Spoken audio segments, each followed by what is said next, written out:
সুপ্রিয় দর্শক, যতই নির্বাচন সামনে ঘনিয়ে আসছে ততই দেশের আইনশৃঙ্খলা পরিস্থিতি অবনতির দিকে যাচ্ছে। মূলত আপনারা জানেন, গত কয়েকদিন আগে সম্ভবত নির্বাচনের তফসিল ঘোষণার পরপরই আমরা দেখলাম উসমান হাদিকে যেভাবে গুলি করা হলো। এরপর থেকে সামাজিক যোগাযোগ মাধ্যম সহ সব জায়গায় আলোচনা উঠেছে নির্বাচন কিভাবে সুষ্ঠু হবে, কিভাবে কতটুকু সুষ্ঠু হবে আগামী জাতীয় সংসদ নির্বাচন। নির্বাচনের তফসিলের পরের দিনই এই ধরনের হত্যাকাণ্ড। এরপর নির্বাচন কমিশনার থেকে যে প্রতিক্রিয়া দেখা গেছে এটিও বিভিন্ন মহলে সমালোচিত হয়েছে।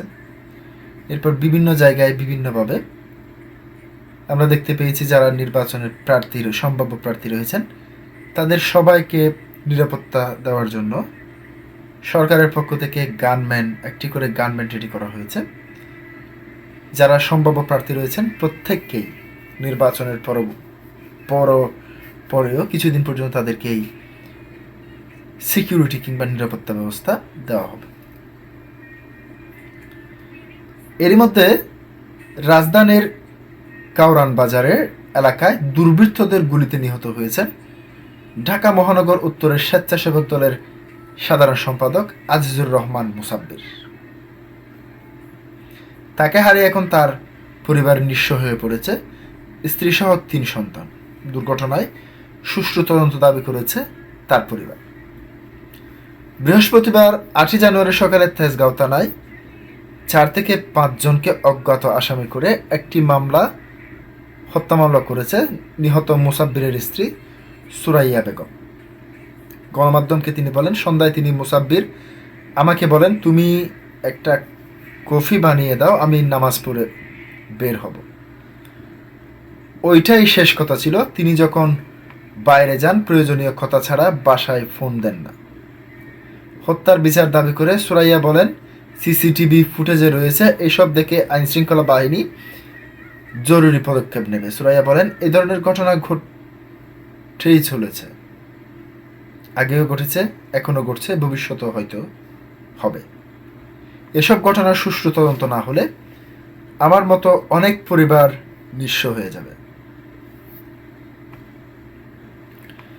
তার স্বামীকে হত্যার কি কারণ থাকতে পারে তা জানেন না সুরাইয়া। তিনি বলেন, 20 বছর ধরে পানি ব্যবসা করে আসছিলেন মুসাব্বির। প্রথমে সরাসরি জড়িত থাকলেও রাজনীতিতে প্রবেশ করার পর লোক দিয়ে এই ব্যবসা দেখাশোনা করতেন। ব্যবসা নিয়ে কোনো ঝামেলা থাকার কথা না। বুধবার 7 জানুয়ারি দিবাগত রাত 8:15টার দিকে বাড়ি ফেরার পথে কাউরান বাজারের স্টার কাবাবের পেছনের গলিতে আজিজুর রহমান মুসাব্বিরকে গুলি করে হত্যা করে দুর্বৃত্তরা। সিসিটিভিতে দেখা গেছে হত্যাকাণ্ডের পুরো দৃশ্য।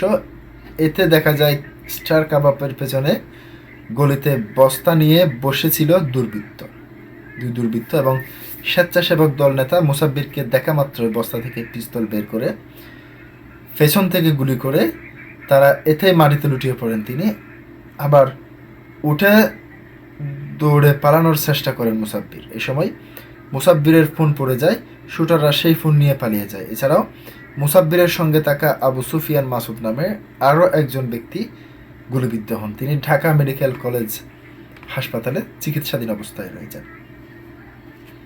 প্রিয় দর্শক, যতই নির্বাচন সামনে আসছে এই ধরনের হত্যাকাণ্ড বাড়ছে। যদিও বিএনপির পক্ষ থেকে দাবি করা হচ্ছে এটি 2-1টি বিচ্ছিন্ন ঘটনা।